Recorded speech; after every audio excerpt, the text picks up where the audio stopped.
En el nombre del Padre, y del Hijo, y del Espíritu Santo. Amén. Queridos hermanos, qué hermosa fiesta esta, en la que conmemoramos con la Iglesia el día en que nuestro Señor, el domingo en que nuestro Señor cumplió su promesa de enviar su Espíritu, el Espíritu Santo. Desapareció de nosotros, de nuestra vista corporalmente, de la Iglesia, pero nos dejó su Espíritu.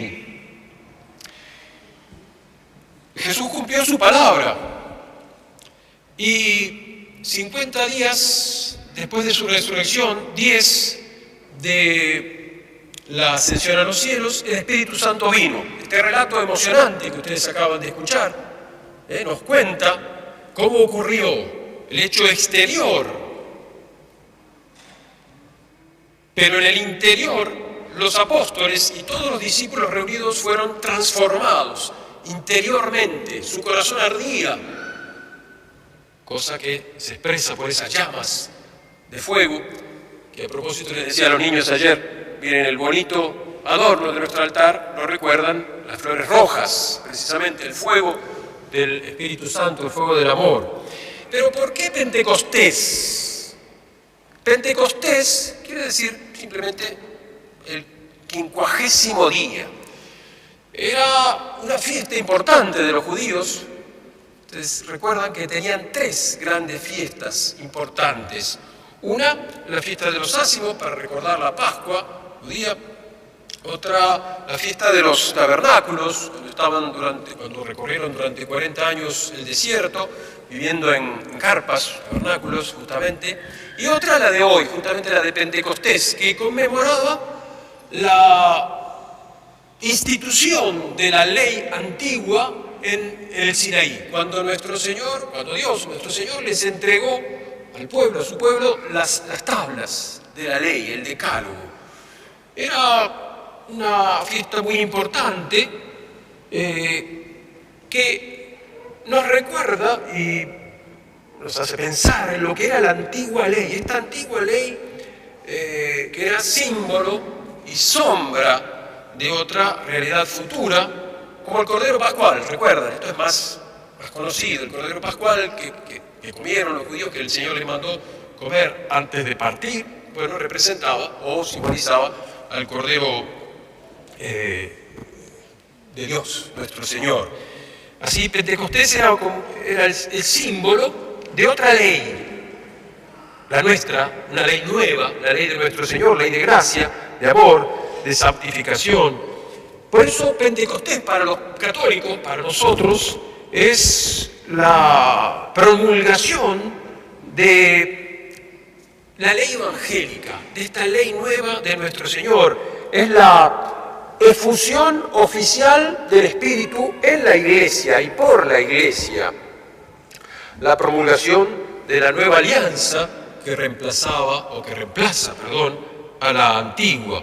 Este espíritu, aquel que dice Santo Tomás, por ejemplo, que así como un cuerpo no puede vivir sin el alma, y un cuerpo sin alma es un cuerpo muerto, de la misma manera la Iglesia y cada alma, cada uno de nosotros no puede vivir si no es por este soplo vital. Spiritus en griego, los que saben griego saben, que quiere decir soplo vital, el que da la vida.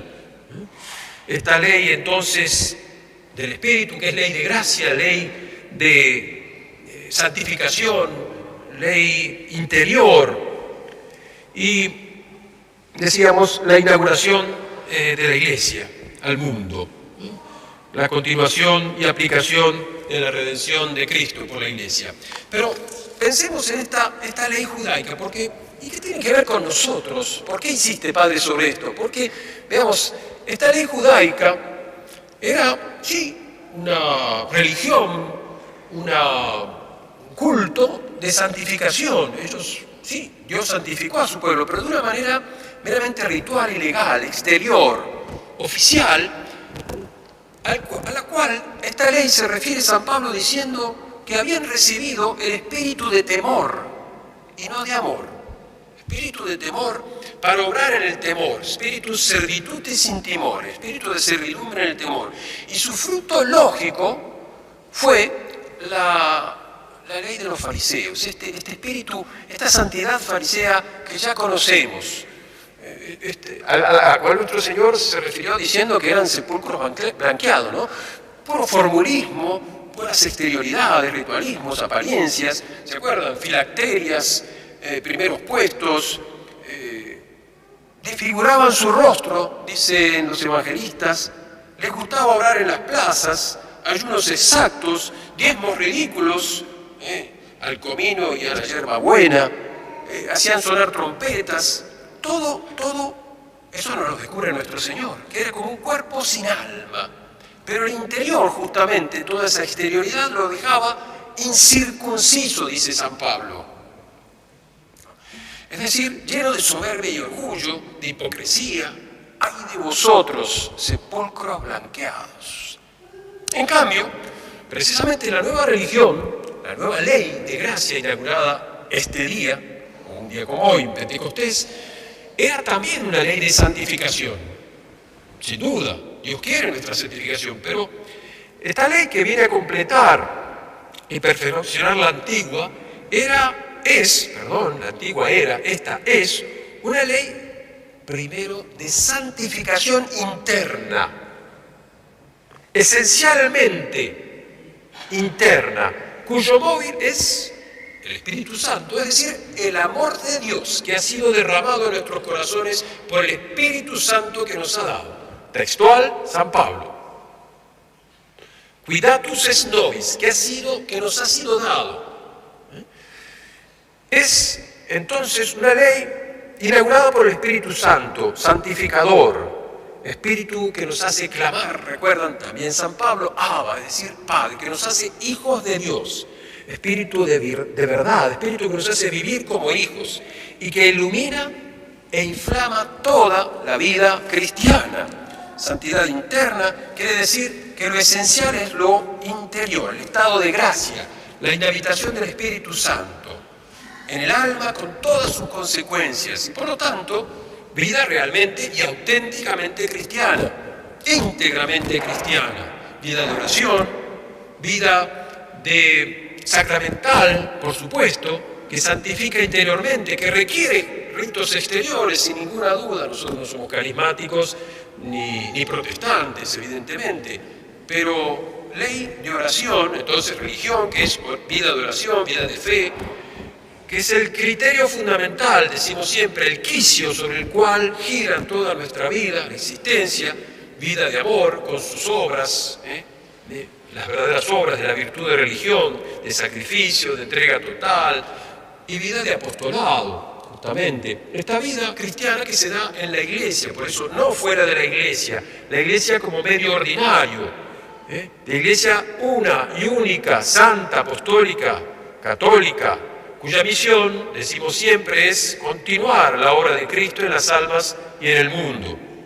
Misión divina, misión universal, externa, visible por el apostolado, y enseñada a todas las gentes, mediante una autoridad que tiene la Iglesia de regir, de pastorear a las ovejas, por una predicación entonces, una misión de santificación sacramental, etcétera, etcétera. Bien, esta vida cristiana, auténtica, íntegra, es la que nosotros promovemos, es lo que la Iglesia promueve, y justamente algo que nos puede ayudar a comprenderla mejor y sobre todo a fomentarla entre nosotros, en nuestras familias y en el priorato, en la iglesia, en la parroquia, que es como el centro donde está el altar y alrededor gira toda esa vida cristiana, es esta visita que les anunciábamos de las hermanas, ¿no? Esta visita que puede ayudarnos a fomentarla entre nosotros, es decir, conociendo concretamente lo que es una religiosa en vivo e indirecto.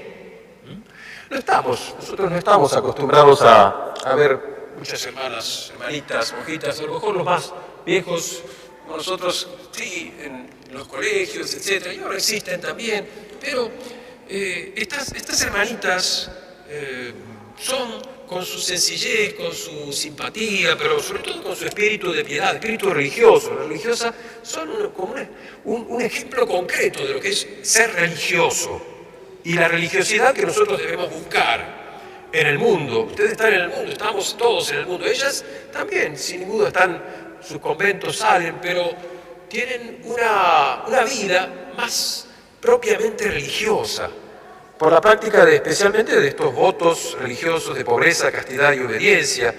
Entonces, vida de consagración y entrega a su esposo, a Jesucristo. El mundo lo sabe, el mundo no sabe lo que es una religiosa, es más, tiene un concepto muy peyorativo de lo que es una monjita, ¿no? Estas señoras o estas mujeres egoístas, frustradas, amargadas de la vida, misántropas, ¿no es cierto?, que no son capaces de vivir en familia, una mujer inútil, inservible para la sociedad. Es terrible. Nosotros sabemos que de ninguna manera. ¿Qué sería de nosotros, dicen los santos, si no tuviéramos estos pararrayos de la ira divina, que son los conventos, las monjas de clausura y las monjas activas también? Por eso los invitamos, vengan y vean y comprobarán lo que es una verdadera y auténtica vida religiosa, tradicional. Jóvenes, justamente nuestras hermanitas son muy jóvenes. Ustedes van a ver la superiora, Sor María Elena, una brasileña de apenas, no sé si 30 años, 35 años, que tiene un espíritu varonil, como quería Santa Teresa de sus monjas, justamente, que sean varones esforzados. No unas monjitas muertas, no. Van a verla simpática, pero firme, religiosa, alegre, sencillas, que han renunciado al mundo, sí, renunciado al mundo, pero para entregarse a una tarea generosa, al altar primero, y obras apostólicas, cuidan enfermos, se ocupan de los niños, dan catecismo, de los colegios, de los prioratos, justamente. Ojalá nosotros en nuestro priorato pudiéramos contar con una comunidad de monjitas. Por eso recemos, pidamos, pero también acerquémonos a ellas, participemos de estas actividades que vamos a organizar, que estamos organizando con las hermanitas, asistan al almuerzo con ellas, pero además, justamente, los tienen que ver, ellas tienen que apreciar y darse cuenta que aquí necesitamos una sociedad, un conventito, una comunidad de monjitas que se instalen en nuestro priorato. Pero precisamente va a depender eso de la impresión que se lleven en esta visita. Ojalá las merezcamos, así que pidan al Espíritu Santo. Bien, queridos hermanos, pidamos al Espíritu Santo, lo necesitamos. Ustedes han cantado, hemos cantado esta maravillosa secuencia en la que la Iglesia de rodillas pide al Espíritu Santo. ¿Para qué? Dirá alguno. Ay, el Espíritu Santo. Porque si no comprendemos la necesidad y lo pedimos, este Espíritu, para vivir de Él, para vivir de su vida, de su gracia, necesariamente caemos o derivamos en otros espíritus que no son justamente tan santos como el Espíritu Santo. Espíritu de servidumbre en el temor, como decía San Pablo, decía el fariseísmo, el ritualismo, el que se contenta, esa religiosidad que se contenta con algunas prácticas exteriores. Y cuidado, que yo no soy de decir que no son importantes. Al contrario, les decía al principio de la misa que esas rúbricas, ¿ustedes sabían que Santa Teresa decía que daría su vida por una sola rúbrica de la Iglesia romana? Qué exagerada, diríamos hoy, ¿no? Tenía el Espíritu de Dios, era santa. ¿Y por qué? Porque comprendía que en la religión no es cuestión de libre examen, como Lutero, y que cada uno hace lo que se le ocurre, lo que quiere. A mí me gusta de rodillas. Todo el mundo esté de pie, pero yo estoy de rodillas, porque es más santo, más perfecto. La rúbrica dice que hay que estar de pie, pero yo estoy de rodillas.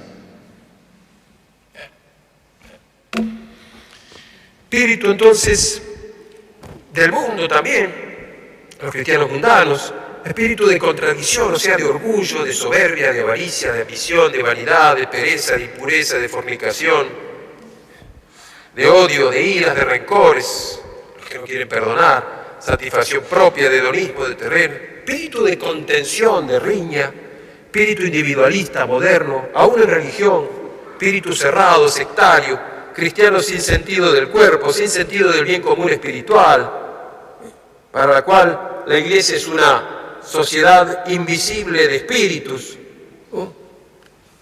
Cristianismo individual. Así que recemos, queridos hermanos, necesitamos al Espíritu Santo para no caer en ninguno de esos otros espíritus. No hay vida cristiana al margen del Espíritu Santo, del Espíritu católico, del Espíritu sacramental.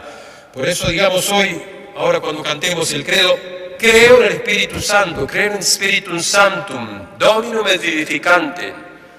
Y para obtenerlo, ya que nos ha sido dado y que Jesús sigue siempre dándonoslo, pidámoslo por María. Recuerden, María estaba con los apóstoles allí, junto a ellos, y por ella les vino el Espíritu Santo a la Iglesia. Veni Sancte Spiritus, replicordam fidelium et tui amoris in eis igne accende. Qué necesidad que tenemos de que el Espíritu Santo caliente un poco nuestros fríos corazones. Y después pidamos a la Virgen que no lo contristemos, que seamos dóciles a sus inspiraciones, abrir nuestra alma, nuestro corazón, dejamos mover por Él, que enderecemos, ablandemos, dejemos que nos cambie el corazón. Y por último, seamos apóstoles, defensores y testigos de la Santa Iglesia Católica, de su fe, de su santidad, de su visibilidad, de su romanidad, de su fundador, nuestro Señor Jesucristo, de su sacrificio, de la Santa Misa y de su Madre. Apóstoles de su Madre también, a quien rogamos y pedimos confiados, nos llevará de su mano y de su corazón, y en su corazón al cielo de los bienaventurados de la Santísima Trinidad. Que así sea. Ave María Purísima, sin pecado concebida.